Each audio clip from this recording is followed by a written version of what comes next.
رات کے 9 بج رہے تھے. میں اسکول آفس میں بیٹھا پیپر چیک کر رہا تھا جب دروازے پر دستک ہوئی. میں نے پیپرز ایک طرف رکھے اور دروازے کی طرف بڑھا. دروازہ کھولا تو سامنے ایک اجنبی تھا. بہترین لباس میں ملبوس درمیانی عمر کا وہ شخص کافی جاذب نظر تھا. مجھے دیکھتے ہی بولا, ذیشان حیدر صاحب. جی میں ہی ہوں. آپ؟ مجھے اس بات پر حیرت نہ تھی کہ وہ میرا نام جانتا تھا, کیونکہ اس چھوٹے سے قصبے میں اکثر لوگ اسکول کے تمام اساتذہ کو جانتے تھے. حیرت یہ تھی کہ اس وقت مجھ سے کیا کام پڑ گیا. سر آپ سے کچھ بات کرنی ہے. اس کا لہجہ انتہائی نرم اور شائستہ تھا. جی اندر تشریف لائیے. اندر پہنچ کر وہ میرے سامنے والی کرسی پر بیٹھ گیا. سر میری بیٹی کو ٹیوشن پڑھا دیں گے؟ اس نے فوراً مقصد کی بات کی. جی کس کلاس کے اور کون سے سبجیکٹس پڑھنے ہیں؟ میں نے پوچھا.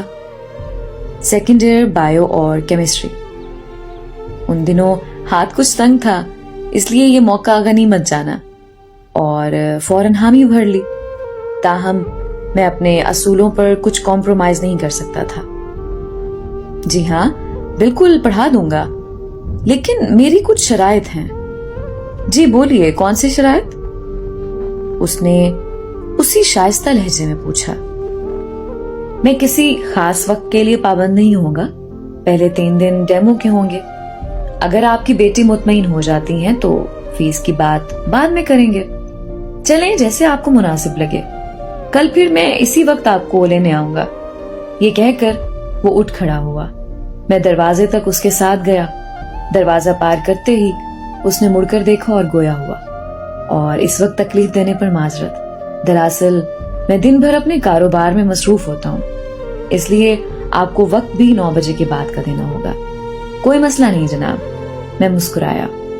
دوسری رات اسی وقت پر وہ شخص پہنچا. اس کی قیمتی گاڑی مختلف گلیوں اور سڑکوں سے ہوتی ہوئی آبادی سے نسبتاً دور ایک شاندار بنگلے کے سامنے جا کھڑی ہوئی. وہ مجھے بیٹھک میں بٹھا کر خود اندر چلا گیا. بیٹھک میں انتہائی قیمتی فرنیچر, قالین اور ڈیکوریشن پیس رکھے تھے. تھوڑی دیر بعد وہ ہاتھ میں ایک ٹرے لیے اندر داخل ہوا جس میں مختلف لوازمات رکھے تھے. سر آپ یہ نوش فرمائیں, تب تک آئرہ آ جاتی ہے. یہ کہہ کر وہ واپس چلا گیا. 10-15 منٹ بعد وہ لڑکی اندر داخل ہوئی. السلام علیکم سر, اس نے سامنے والے صوفے پر بیٹھتے ہوئے کہا. جی وعلیکم السلام بیٹا, میں نے جواب دیا. کیسے ہیں آپ سر؟ میں بالکل ٹھیک. اور آپ؟ سرسری سے تعارف کے بعد میں نے اسے پڑھانا شروع کیا. وہ انتہائی ذہین معلوم ہوتی تھی. ہر بات کو فوراً سے پہلے پک کر رہی تھی. میں دل ہی دل میں خوش ہوا کہ سر زیادہ کھپانا نہیں پڑے گا. تقریباً آدھے گھنٹے بعد ہی دونوں مضامین کے سلیکٹیو ٹاپکس کر لیے. سر بس سلیکٹیو ٹاپکس ہی ہیں, میرے خیال میں زیادہ سے زیادہ 10 دن ہی لگیں گے. اس کی بات پر میں قدرے مایوس ہوا. میں تو سمجھا تھا کہ 5-6 ماہ کا ٹیوشن ہے. خیر جی بالکل, آپ کل تک جو ٹاپکس آج پڑھے وہ تیار کر لینا. ٹھیک ہے سر.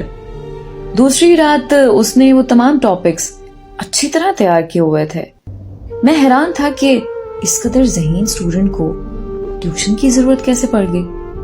اس رات پڑھ لینے کے بعد آئرہ نے جھجکتے ہوئے کہا, سر آپ سے ایک بات پوچھوں؟ ہاں جی بیٹا پوچھیں. آپ جنات پر یقین رکھتے ہیں؟ اس قسم کے سوالات عموماً میرے اسٹوڈنٹس مجھ سے کرتے رہتے تھے. میرا جواب ہمیشہ ایک ہی ہوتا, نہیں بیٹا مجھے یقین نہیں ہے, کیونکہ آج تک میں نے اپنی آنکھوں سے نہیں دیکھا. میرے جواب پر اس نے حیرت سے مجھے دیکھا.